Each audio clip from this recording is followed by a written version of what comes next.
Hello, hello. Hello, hello. How are you? I'm good. Good. Where's Kai? Okay. Hello, Billy. We're just waiting for a few more some people to get on. Okay. Billy, where are you from?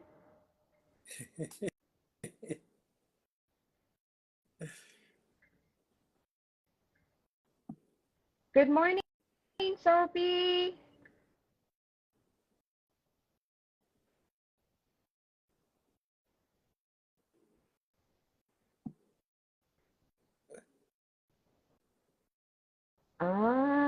Canada. Salsa, hello. What happened to Kai?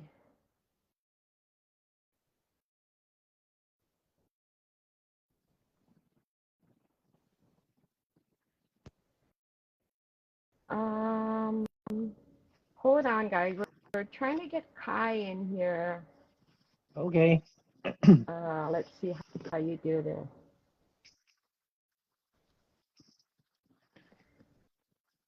Okay, I think I got it. Yes. Okay, Yeah. Okay. We are in uniform, yeah? Oh, This yeah. was unplanned. I didn't get the Unplanned. memo. Nobody told me.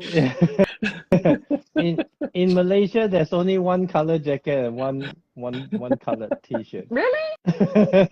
That's something new. Hi, Gina. Oh, hi, Gina. Gina is on. So I'm just this is so exciting. Yes, it is, Sophie. Let's just wait a bit.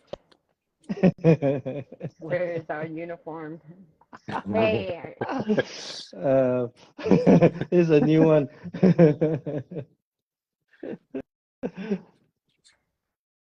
We'll wait a little bit Sure. for people to get on. Mm-hmm. As we all know, this is my first Facebook Live. Okay. So really excited to be here and learn from more master trainers. I've been taught by Kim. Oh, Kim Redman. That's right. Hey, Kai and Terence. Billy is excited to learn from master trainers. Okay. It's exciting. Kim Redman is a really good friend. Kim Redman is a master trainer of NLP and hypnosis. Probably 16, 17 years ago. So she's doing really well. I hope she comes on. Billy, where's Kim? Invite her. Wake her up. Hello, Pamela. And hello, Tran. Pamela Gunn is our student. Just You're doing great, certified. Candace. So much growth doing things out of our. Oh yeah, Billy, you don't even know.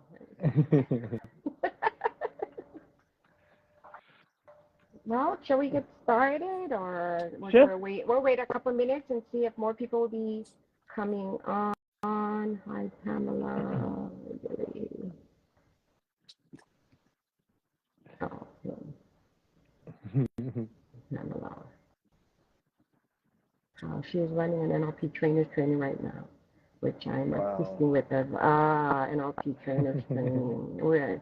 I was just talking about NLP trainers training with Terence and Kai. It's so funny. Yeah,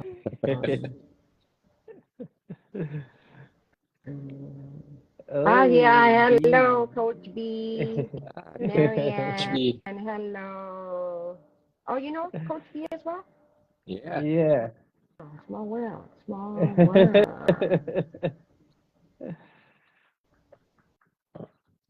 Hi, B.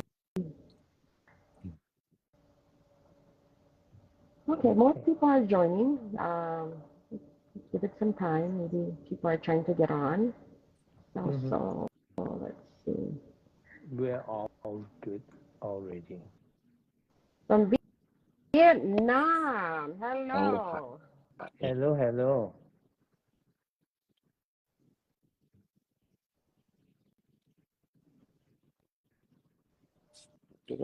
This time. There's It nothing. doesn't work. We're trying to do those, Hello, things. Brenda. Oh, Oh, there we go. Ronnie.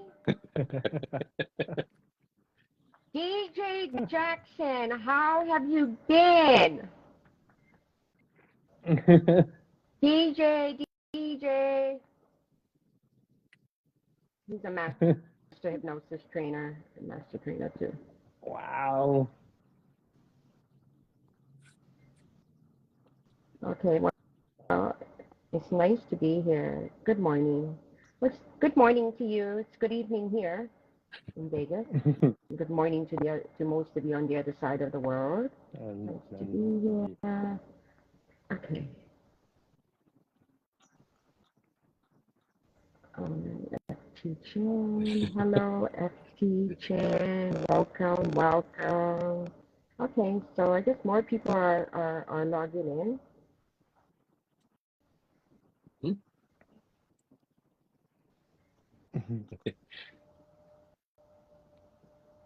All right. So people could just watch the recording too as well. So Sure. Yeah. All right. So let me just officially greet everybody. Good morning, good afternoon, good evening. It's Candace here, and I'm so excited to be here live. And I'll be honest, this is my first time. So that means, yeah, all of us, all three of us. So we're going to have a lot of fun. Can I get a thumbs up if you guys can hear me and see me clearly? Yes, we can. Yeah. Obviously, we're hoping 30 minutes, 45 minutes. It all depends if people have questions. Okay, I'm getting the thumbs up. Okay, great. So, hello, Fanny, welcome. If we can just get some comments where you are tuning in from. I'm just curious where everybody is from. Thank you. Arizona. Okay, hi, Stephen. He's great. Clearly, okay, good.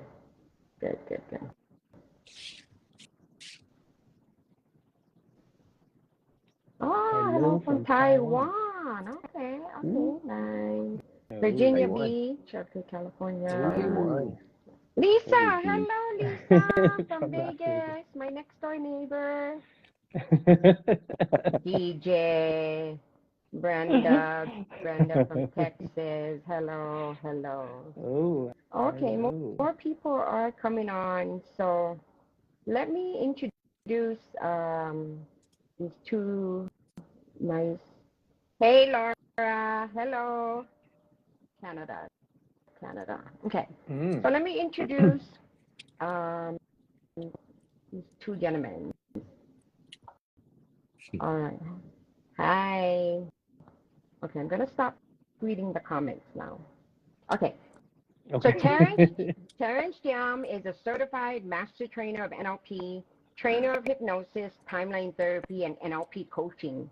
He is from Kuala Lumpur, Malaysia, and the founder of MWorks Private Limited, a training and coaching company that specializes in NLP certification and business coaching. He helps individuals create profitable trainings and coaching schools that empowers people to be a positive impact in their world. Terence has more than 2 decades of trainings and coaching experience and is very eager to support anyone who is interested to do well in life. Yeah, that's right. In Malaysia, half of the active NLP trainers are his graduates, and almost 90% of the active hypnosis trainers came through his school. In his free time, he enjoys going places such as hiking and diving. He is currently building a community of NLP divers. His website is www.terencejiam.com. Welcome, Terence. Hello. Thank you. Hello, welcome. Good morning. Okay. Now we will introduce. Let me introduce you to Kai.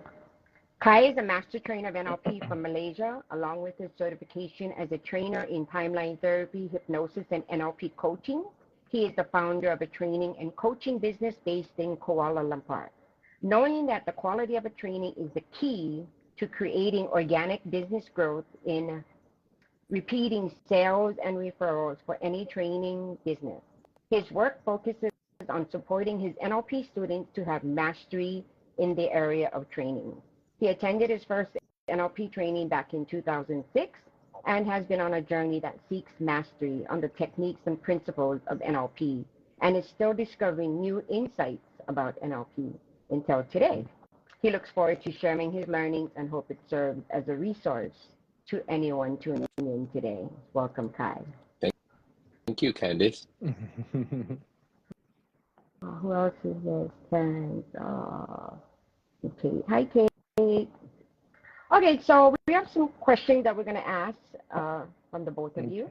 And we may have some comments that people viewing may have for you guys. So I guess we have to kind of keep an eye on this, on the comments area. 5 years old. I'm kidding. Okay. Close. Close.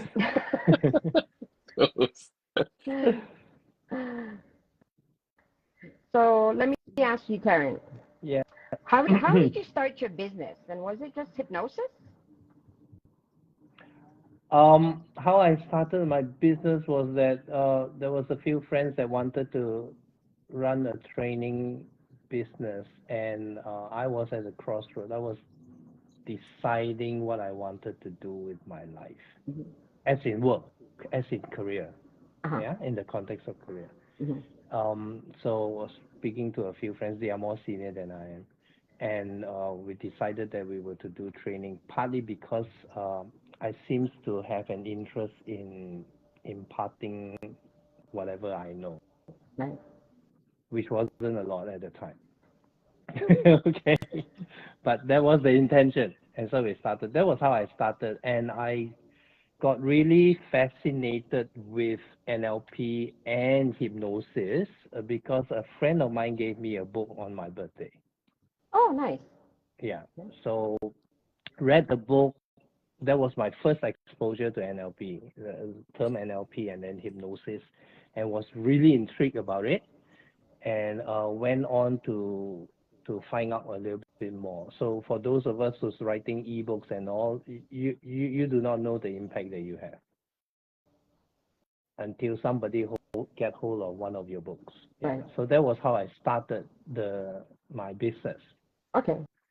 And yeah, so that was the beginning, and then you go through ups and downs, and one of the defining moment was when I made a certain decision about that I'm just going to do NLP and hypnosis, and never looked back ever since. Wow. Yeah, that was really the one that took whatever training business I had really up. It really, the trajectory really just went up. But it wasn't easy. I have to tell you, there is no. I don't have a fairy tale to tell you. Okay, and Kai, how did you start your business? And did you just start off in hypnosis, or tell us how it all started? I started with, I did get myself certified as a hypnotist, but I started the business because I wanted people to get the kind of personal development that I was exposed to. Right.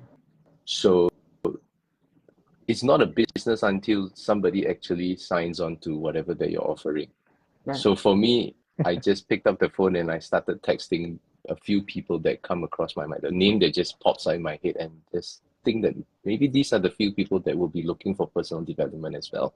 Right. So I texted a few people, and then one person was interested, and I just texted and say, okay, I'm running a practitioner class at this date. Would you be interested to find out more? That was the message. The same message I just sent out to three other people. Only one of them was interested. So that's the start. That's the start. Then, and I actually did run the class for just one person, and I did it in his office. His office. and and we used his because he's the training head for a company, so we used some of his colleagues as demo subject during exercises. Interesting. Hello, Rebecca. So that's how the business started, and then very quickly I registered for a business after that. Okay, cool, interesting, very good. So, Terence, let's get back to you. What made you think that this business can work, or it's working now? How did you know it was going to work and you're going to be successful? All of us who are NLP trainers, this is a strategy elicitation question, isn't it? No, think about it. How do you know it's gonna work? Wow, I guess that's one of those unconscious questions that we have to ask ourselves. How do we know that it's gonna work?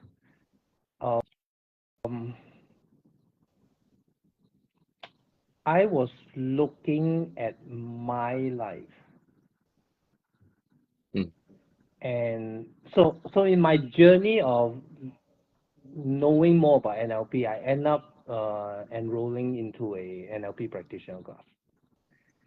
And I remember that my trainer was asking every one of us on day one, and what do you want to get out of this training? What do you want to get? And everyone else was giving theirs.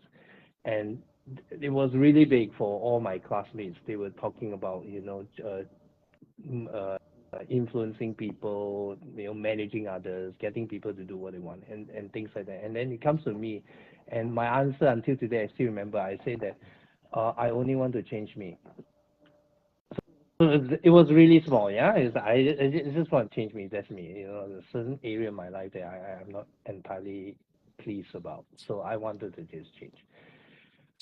So I was looking at myself and what were the changes that took place after learning NLP, and I asked myself this question: would there be people that would want this?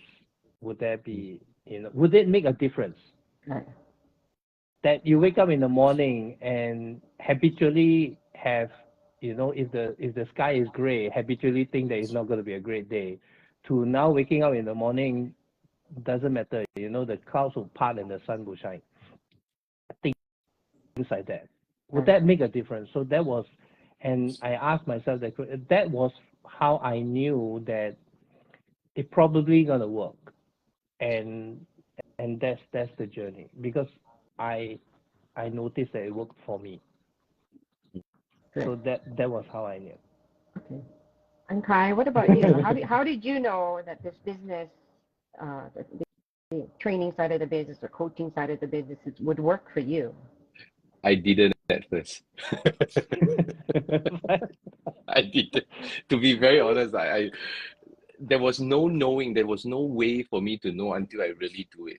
There was no, like, I was actually certain that this is a business that I'm going to be doing for the rest of my life. It started as something that I see that, hey, I experienced some change. I experienced certain transformation in a way that, hey, when that change took place, I'm able to go and do something that I was afraid to do. I never thought I'll be doing, and I don't even dare to think that I'm going to be doing. Right. So I then took steps and action and do those things, regardless of what the result actually is. I just had that, release of energy that goes and say, just do it, like, it's, well, the word in my head was, I don't know if we're going to censor this, but F it and just do it. So I went and did it, and the results that came back, the outcome that took place was the thing that told me that this is something that could work. So I went out and I texted companies, and I texted friends who knows friends, and asked friends if my friends are not the kind of people that I'm looking for. I asked them, do they know somebody that is interested in what I'm doing? And then it got me connected. And when I really know that the business works is when you see your students or your coaching client recommends other people to you. For me, that's when I know it works. That's to me is the evidence procedure of what I'm doing that tells me that this is something that I can continue doing. Awesome. And you're right. That's the best referral, word of mouth. People referring their friends and family to you. Awesome. So Terence, what is one of the biggest hurdles you had to overcome when you first started? The need to be perfect. The need to be perfect. Oh, that was probably the biggest hurdle. It's like, okay, if I'm gonna run a training, everything gotta be perfect. Every word that I'm gonna say in the training, everything has to be perfect. I had to be as good as so and so and so and so. I guess that was the biggest hurdle. I'll tell you why, because it stopped me from taking action. Because anything that I deem as not perfect, I therefore won't do. So that was the biggest hurdle. And until I get to the point where I realize that it's not real. That there is no such thing as perfection, because when you attain perfection, you're gonna make it better. Right. So until I could get that in this very thick skull. And so that was my biggest hurdle. That was my biggest hurdle. So until I could say, look, I can be not perfect and still do a good job. Right. So the focus was therefore on not me being perfect, but the focus was on getting training results, as in empowering the students. The students get their result, I think that's good enough. And that's a good start. And then we keep on fine-tuning, of course. Right. So Kai, let So that was me ask you, what was your biggest hurdle when you had to overcome? Candice, when I hear the question you asked, I didn't have the biggest, but I have a few that pops up right now that tells me that, hey, those are the few things that I was experiencing back then. There's things like self-doubt, the fear of rejection, well, perfection that originates from me being afraid of, how other people will see me, and most importantly, I'm not sure how to see myself. It's just a bundle of stuff that stops me from doing what I want to do. Right. Well, I know the decision started, we both me and Terence, we say, okay, why not we just set up a date first? Let's put a date down, set up it, and make a decision. This is when we're gonna run a class. Mm-hmm.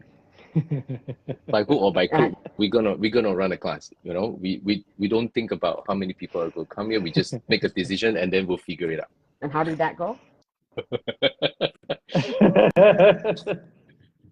Not smooth. and it's all about fear, because now when I think back, the decision that we made was because it was something that we had never done before.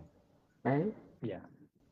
And that was the thing that, if now I'm thinking back, that was the biggest obstacle for me, because I see it as something that I have never done before. I see it that this thing is something that I have never done before. This client is somebody that I have never spoken before. This potential client is somebody that I have never spoken before. This boss or that business owner is somebody that I have never spoken before. Or this student I have never, have taught this person before. I never teach this class before. I never taught prep. I never taught master prep. All the things that I think it's about me not doing it before. That was the biggest limitation that I think, now that I think back, it is the thing that stops me. But then the reframe that over the years I got is that, hey, every day I live is a day I never lived before, so what's the big deal? Love it. So true. So Terence, what kind of thinking did you hold on to that worked well for you? In training. In training. And in coaching. As long as there's one person willing to learn, I'm willing to teach. That was the only principle I hold on to. If you're willing to learn, I'm willing to teach. It doesn't matter. It could be a public holiday. It could be the 4th of July. It doesn't matter. I'll show up. And you That- Kai? Same. Same? It's the same. It's the same. I'll save you the time, Candice. It's the same. Okay. It's the same. Good. Well, I learned from him, so that's so I perfection. adopt that as well. It's the same. So we had class of 1. Yeah, we have had. And we felt it was the best training. Mhm. That was your guys' first training? You guys had 1 student? No. Oh, I and was many on my training own. that one. He Yeah, was on his own. We had many training that we only had 1 student when we started off. Yeah. And until today, Candice, if there is 1 person willing to learn, we're willing to teach. Even today, I'll run the class. Right. Yeah, I'll run the class. So Terence, I'm just thinking for especially our new members joining, were there any failures or regrets? And how did you recover from it? Okay. There were failures. There was no regrets.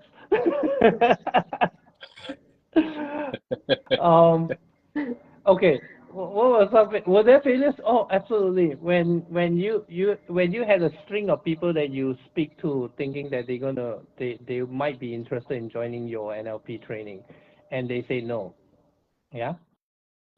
That you were quite certain that these are people that is definitely gonna say yes. The one that made the promises and all, and then they say no.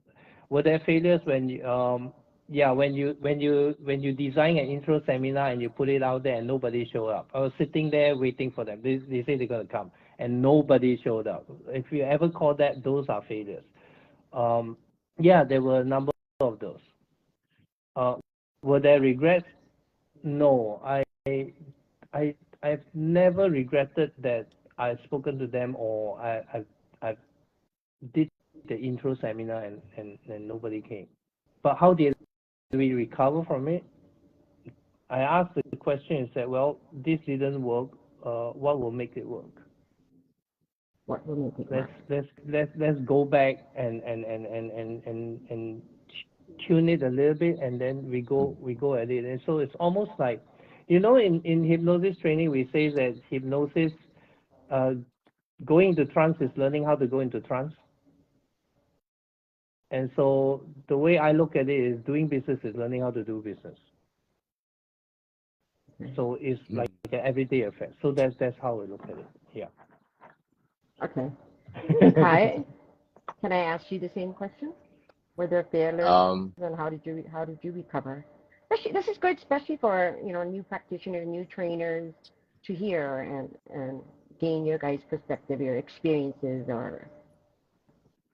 I think for me, the question would be: were there times where I label things in my journey of doing this business? Did I label it as failures? Many times, many times I've labeled many things that I've done that didn't work as a failure.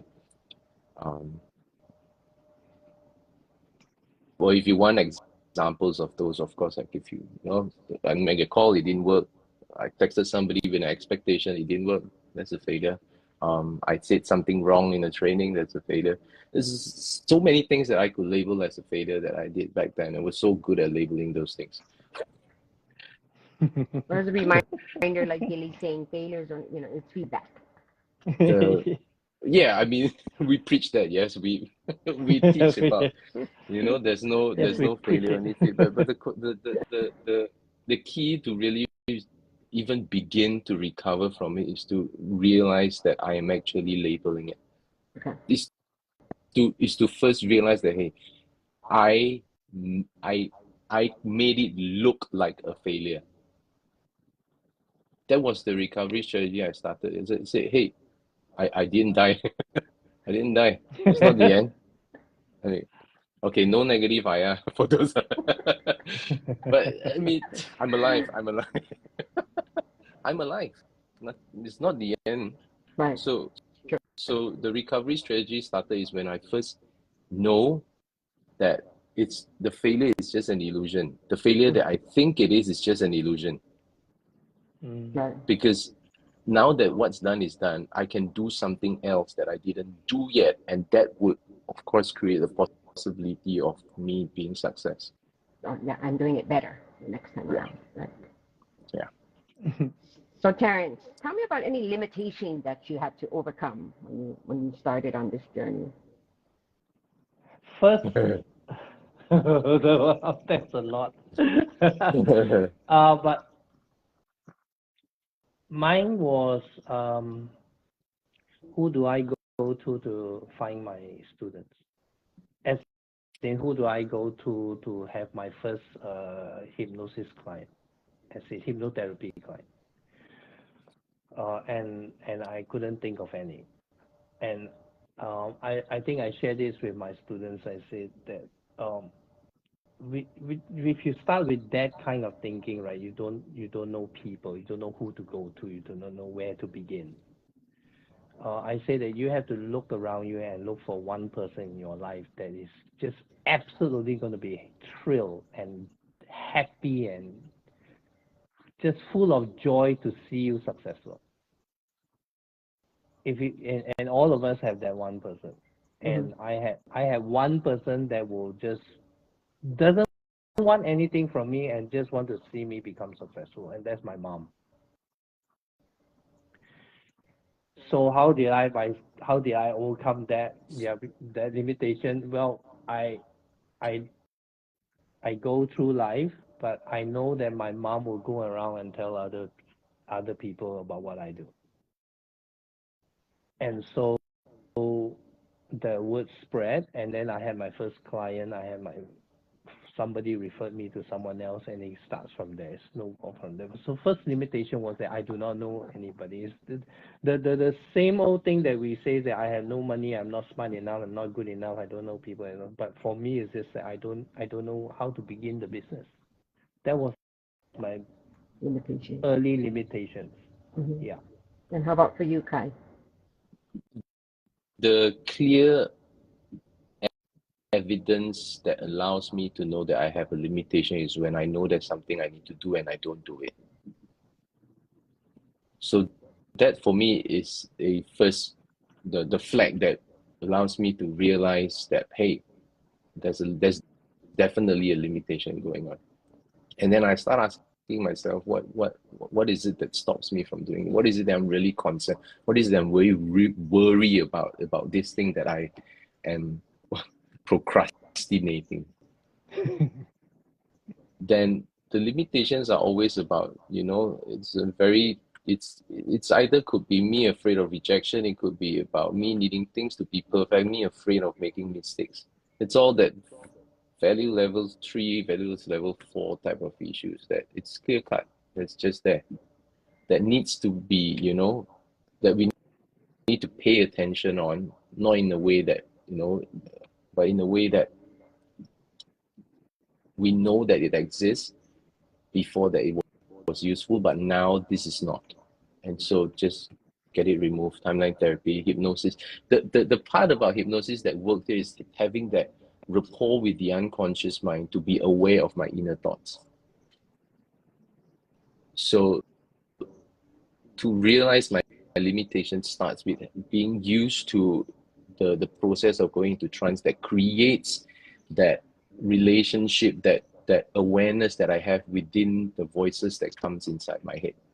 Because the limitations, the biggest limitations sometimes comes, no, it always is the voice in my head. So, yeah. So, Terence, tell me, how did you get your students and clients?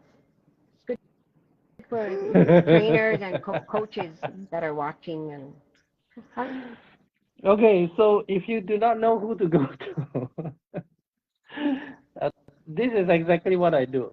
Take out your phone, and this is why I tell all my students who are saying that I do not know who's going to be my first student. This is what you do. You take out your phone with no judgment. You start with your phone list.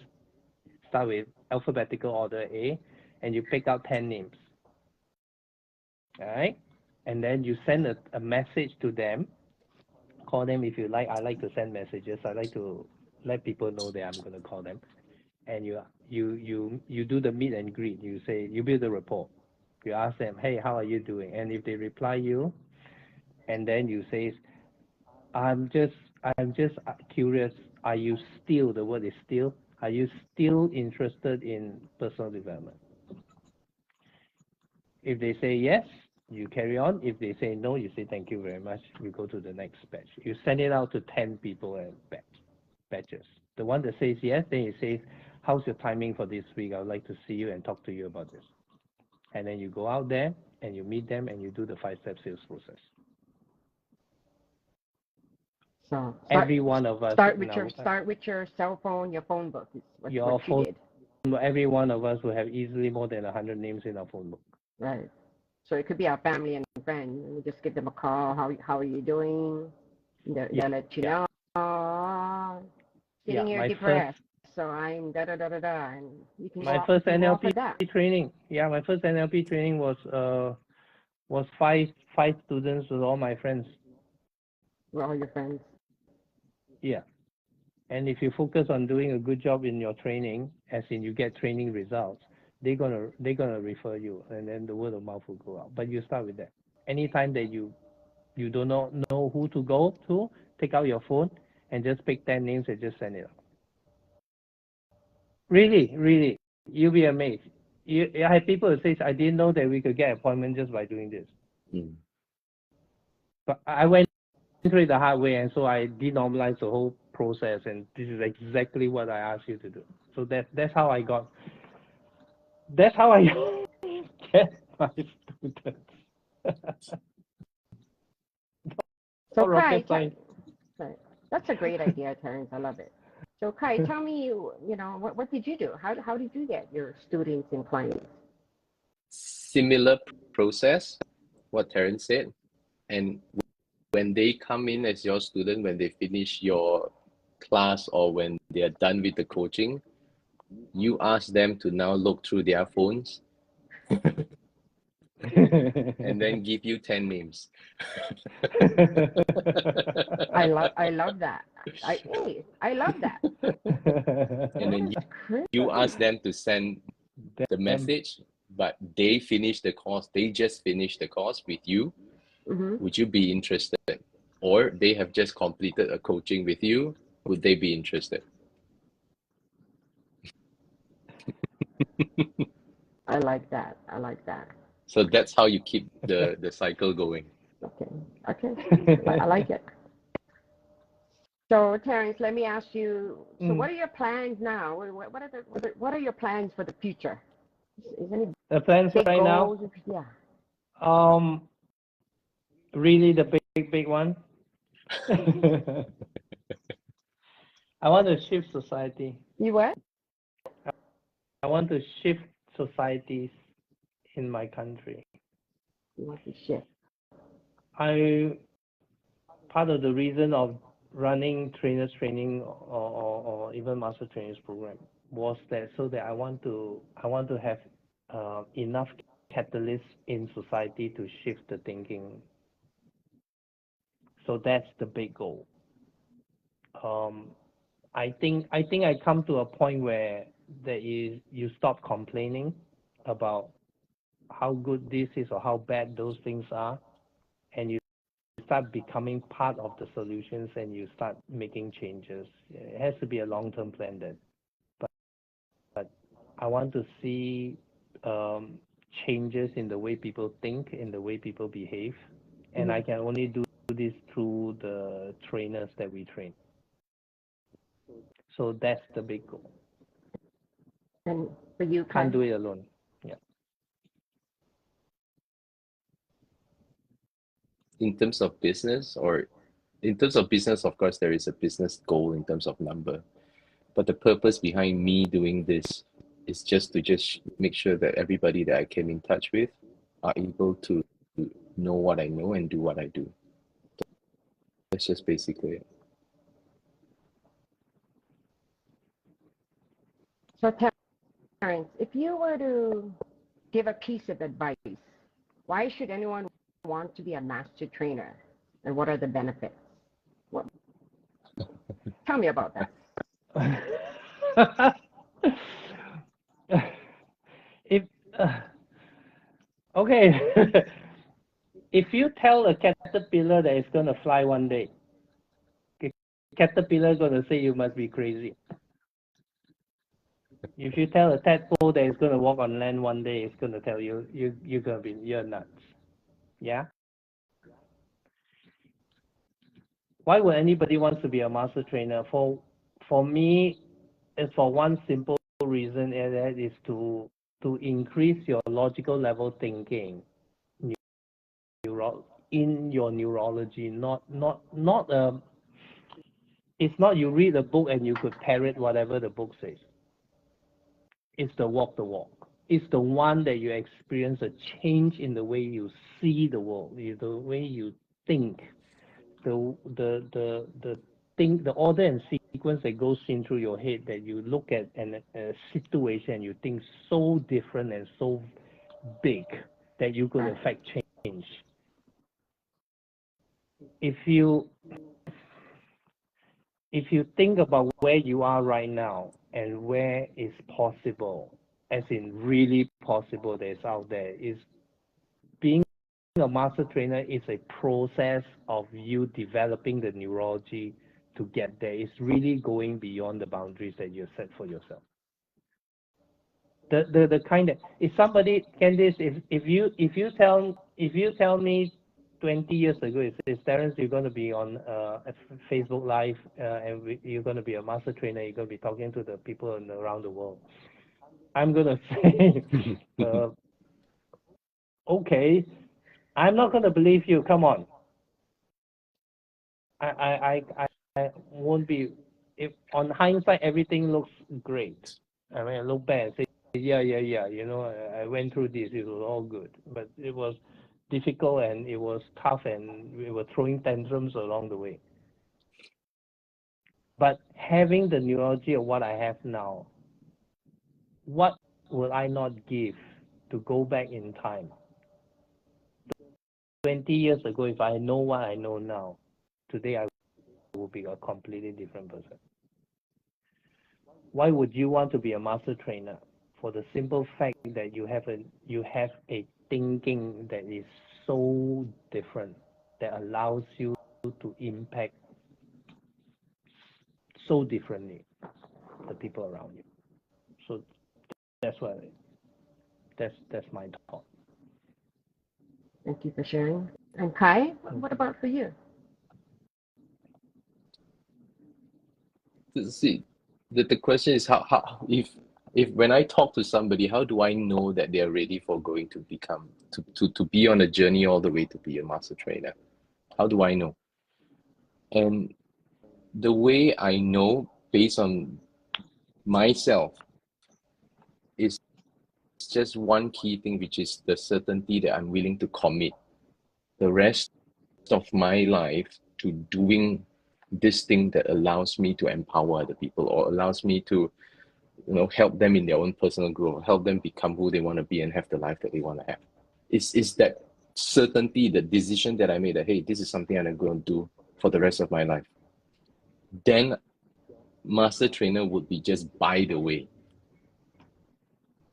Right. So if anybody out there that tells me that, hey, I'm really into this, I have the heart, or I have the passion to want to help the people around me, to want to help them overcome certain things, my question to them is, are you willing to do this for the rest of your life? Is this something that when you ask yourself truly that inside you, you're congruent, that this is something that I can see myself doing for the rest of my life? Then master trainer is just part of that journey.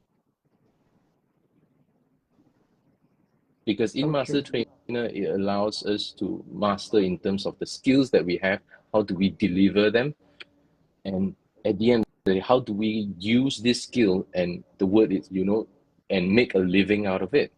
So the mastery of business and the mastery of delivering your skill set is there, and it's just by the way, therefore it allows you to then live the life that you want to live based on the kind of passion and the calling that you have.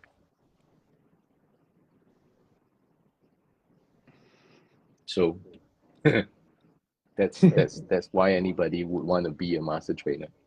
Very, very useful information. Very, very good. Thank you both for sharing. So, changing subjects, you guys are both going to be speakers at the upcoming ABH ABNLP Global Conference that's online, September 13th and 14th in the United States.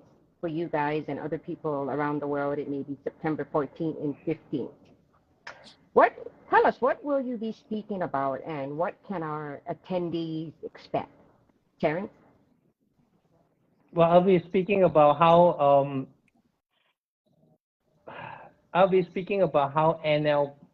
where's the element of trance in NLP and how is it a new form of trance? And I'll be touching on the one area that is overlooked that makes a big difference in how you do NLP and how NLP helps you and how hypnosis merge together and helps you. So that's what I'm going to be talking about. Oh, and it's exciting. I can't wait. And Kai, what are you going to be speaking on at the upcoming conference? So the concern that we have these days in terms of if we're going to invest all our resources into getting to hone this skill set and to learn hypnosis and NLP and all this to help people, would this skill or this technique that we have, mastered, would this one day be replaced with AI? So my topic will be, is AI capable of doing hypnosis?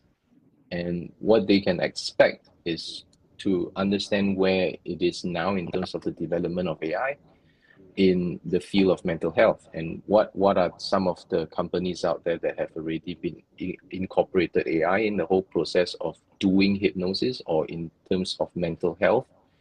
How far has it been, and where are they stuck now? And of course, I will answer the big question of, are we replaceable by machines someday? or can we then also incorporate the advancements of AI in the business that we are already doing in terms of that, and still use AI alongside who we are, and are we able to boost business and increase the reachability of the business that we do? I'm excited for this. So again, I want to thank you both for your time. I know we're all busy. Thank you for the valuable information that you both shared with us. This was great. It was amazing. To all of our viewers and people that will be watching later, I'll be doing more interviews. So let me know what you would like to hear, and post it on Facebook. Put it in the comments.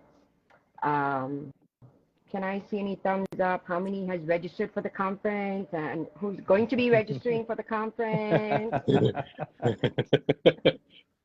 Thank you so much. But anyways, I'll be posting the conference registration. And yes, I didn't learn NLP when I was 6. I'll be posting the conference registration link here on Facebook right after we're done. And everyone, take advantage of the early bird special. Register today, and I look forward to seeing all of you. Thank you. Thank you. Thank you, Candice. Thank you. Thank you, everybody.